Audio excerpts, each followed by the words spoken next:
As you can see, it's a machine. Its advantage is that your back is fixed, so you're in a nice stable position. And it's also really fixed for the elbows as well. The elbows are on the pads, so there's nowhere for the elbows to go. So it's very isolated and very strict, and it's direct for the triceps. It's a Nautilus manufactured machine, so you can see it's got the D-cam there, which offers a really good strength curve, so the resistance comes in the range at the right point. So John will demonstrate it now. You see it gives you quite a good range of movement as well, so we're starting off from a good stretch position and then locks out. Control it on the way down, pauses before the weight is taken by the stops, so he's pausing against resistance. So resistance is still there while the muscle's under stretch, and then a full contraction, and then a lockout and hold for a second. Now if he was doing, you remember from when we were talking about the types of training that we do, the FG training and the FOG training, okay, and also the slow eccentric training.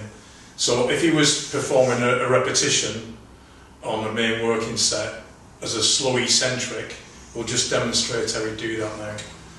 So it's going to take 7 seconds to come down. So we're about 2 to 3 seconds on the way out, and then 1, 2, 3, 4, 5, 6, 7, pause, and then probably 2 seconds to drive out. So that's a 10-second repetition there. So that's an example of how we would do the eccentric work, which I talked about before.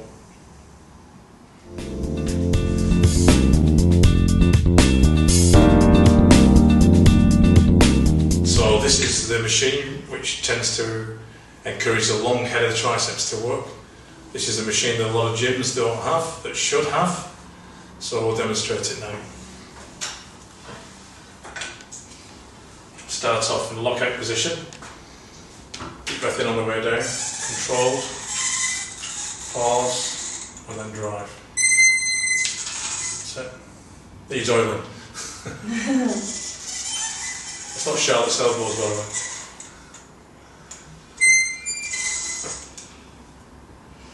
But it's a good movement, it's a good machine.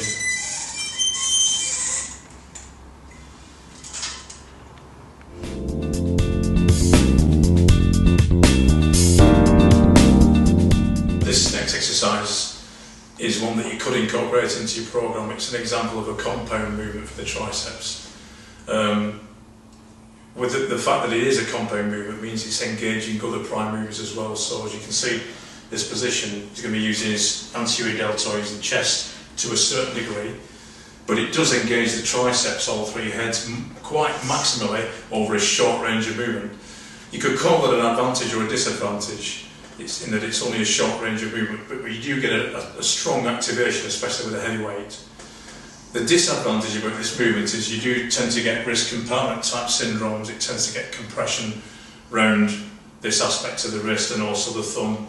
The only way of alleviating that is to bring the arms into a slightly position wider, but then you engage a bit more chest and shoulders, so it's a catch-22 really.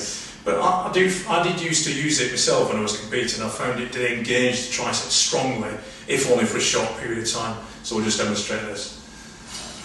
So again, it's a controlled movement on the way down, and a pause against the lower chest, and then drive out, pushing, really engaging, try to feel the triceps contracting as you drive upwards.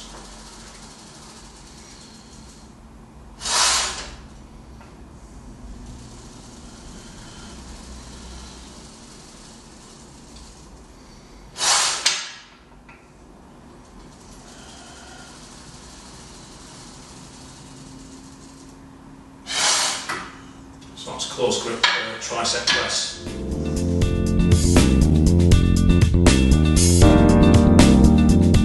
Now we move on to the back programme. Now when you think of the back muscles, there's quite a number of back muscles. If you think of the lat muscle, which is the biggest one, it's a multi-pennate muscle similar to the pectoral. So in other words, there's fibres coming in at different angles, contracting at different angles. And you've also got a group of back muscles called the retractors, which engage in the middle of the shoulder blades. So there's a lot of muscles to activate, We're going to do it usually using about 4 different exercises for the upper back, and then 1 or 2 exercises for the lower back, which will come on, which is a different area. So for the upper back, we want to get a maximum stretch above our heads for the upper part of the lat muscles and the upper muscles. So we need a pull down or a pull over movement from up above the head. Then we also want a rowing movement to the waist to engage the lower lats to get that angle of pull. And then finally, we need a rowing movement into the chest, which engage the retractors. So if we cover all those angles, that's pretty much all the upper back covered. So we're going to try and do that. A lot of these muscles contract at different ranges of movements as well, so we'll use different grips, different ranges, and we'll explain that as we go along. But the first exercise we're going to start off with is probably the most complete upper back exercise you could do. This is a pull-over machine, and it's made again by the Nautilus company with Arthur Jones at the helm. He designed the cams and he designed the movement on this machine. It's the one that Dorian Yates, it's actually he used a model before this one, and I've trained on that as well with him. But essentially it's the same movement, and it's the one that he swore by and helped to develop one of the greatest backs that bodybuilding's ever seen. So we're going to demonstrate that now.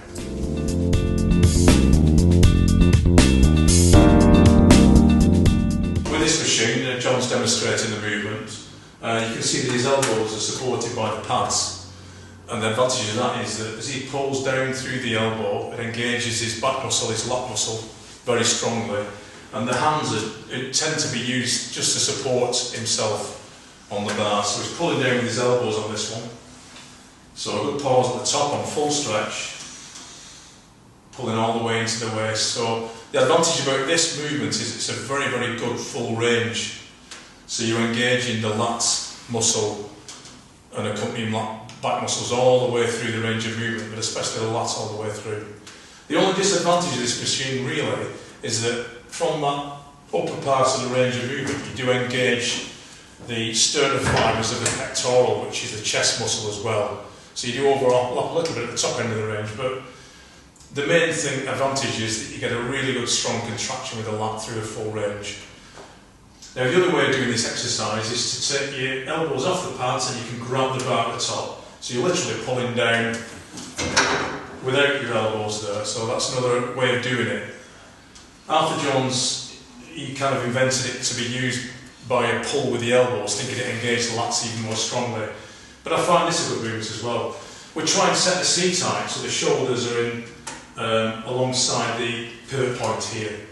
So we're like where the weight is pivoting, the cam's pivoting, the shoulder points are level with that. And again, we'll pause at the end of the movement, pull down, good contraction, hold, and then a slow negative on the way back.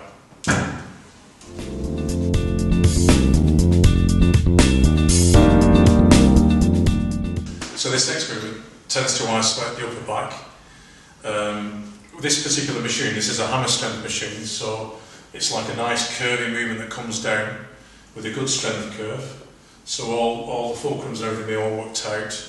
It locks you into position in the knees so that your lower body's fixed and it's just your upper body you're able to move using the back. So with the hand grips, very often with the different angles of pulls that engage the back muscles, we tend to use different forms of grip. So we might use an under grip on some exercises and on an over grip. And I think as long as you mix it up, you'll be covering all bases. So this particular one we use an under grip, but you could also use an over grip. So this under grip, so she sets herself up, so she's going to squeeze back again, set this base up and really lean backwards and hold that position. So she engages like a good base and then pulls down, contracting these lat muscles, squeezing in and then stretching up. Good stretch on this one. So you get a good strong pull here in the lat muscles, the upper lat. Pause at the end so you kill momentum. Pull in. Squeeze in. Again, breathing out on the hardest part of the movement, holding and then stretching in. The other thing which you might notice on this exercise, I've added some bands on the movement position. So you can see the bands pulling tight as she pulls down. Now this is useful It's useful to utilise as a technique to work the inner range, so it's making the inner part of the range just that bit harder, so it engages the muscles a bit harder. It's good for getting over sticking points. It's a usual thing to use. You'll probably see me use it on 1 or 2 exercises that we can incorporate the bands in, and it's a useful tool to use in addition to just having the weight on.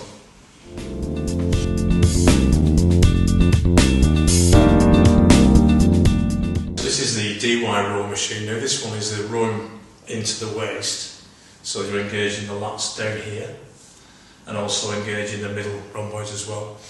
As far as I know, it was named after Dorian Yates by Hammer Strength. It's a hammer strength machine again. The idea is to pull in towards the waist. He used to do a bent over rowing movement with a barbell where you squeezed into the waist, engaging the lower back muscles. So we're going to demonstrate that now. She's actually using an overgrip on this one, which is okay. She's using an undergrip on the other, or overgrip on this one. Squeezing in. You can see these muscles working as well as she retracts. That's good. So we're getting a good stretch as you go out, allow the shoulders to come forwards. So you're stretching here, and then pulling back from there. And one thing you'll notice is there's no jerky movement occurring at the top end of the movement. So when she stretches the bar out, you tend to find a lot of people jerk. So, well, this is the good way of doing it. We'll demonstrate a poor way of doing it as well. So that's a good way, nice and controlled. Pause at the end, creating tension in the muscles and then squeezing back. Good contraction on the way back. Pull back, squeeze, hold, and then stretch. So you're really engaging a lot of tension in those back muscles now. Okay, so now we'll show you a looser method. So she's bouncing at the end and jerking the body back like that, and that's how you see a lot of people doing it. Now it's only engaging these muscles for a split second, as you can see there. There's no constant tension. And she's also using her back extensors, her shoulders, even her backside muscles to try and bring that weight back. You might be able to use a lot more weight doing it that way, but how much is that weight is translating into tension in the muscles that you want to develop, that's what you think about.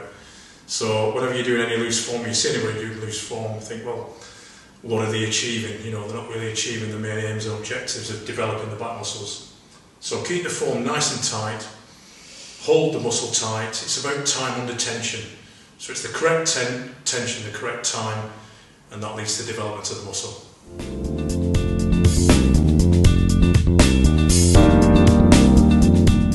So this exercise now, you probably remember I mentioned that if we do a high row, we do a row to the waist, and then if we do elbows high row to the chest, we'll be engaging all the different angles of muscles. So this particular one's going to aim for the retractors here. So that's your middle trapezius rhomboid area and your part of your upper trap as well. So we're going to try and engage. You'll see these engaged on the video now. So elbows high. Now this particular movement, we don't need to get as maximum stretch. So I don't want it to lean forwards like that. We want to keep the body upright, and the stretch is just occurring in these muscles. And that's the stretch position now. So from that position, she's going to engage, squeeze back, and you can see him contracting there. So it's really focused on the middle back. Okay, so pause. So the body's still upright, so she's not needing to stretch the lats. We've already done that. We're now focusing on these muscles. So pulling back, squeeze in, hold, and then pause. Squeeze in. So there's still tension on that inner range. So when she squeezes in, it's still tight there. So the muscles are having to work to hold that position for a split second and then pause. You notice there's no jerking. She's not engaging these muscles too much. She's not jerking back with them anyhow. They'll probably still be statically contracting, but she's not jerking with it. Okay. So I'll show you a wrong way of doing it now. Okay. So the wrong way, for me, the non-isolation way and the wrong way is starting off there and jerking back.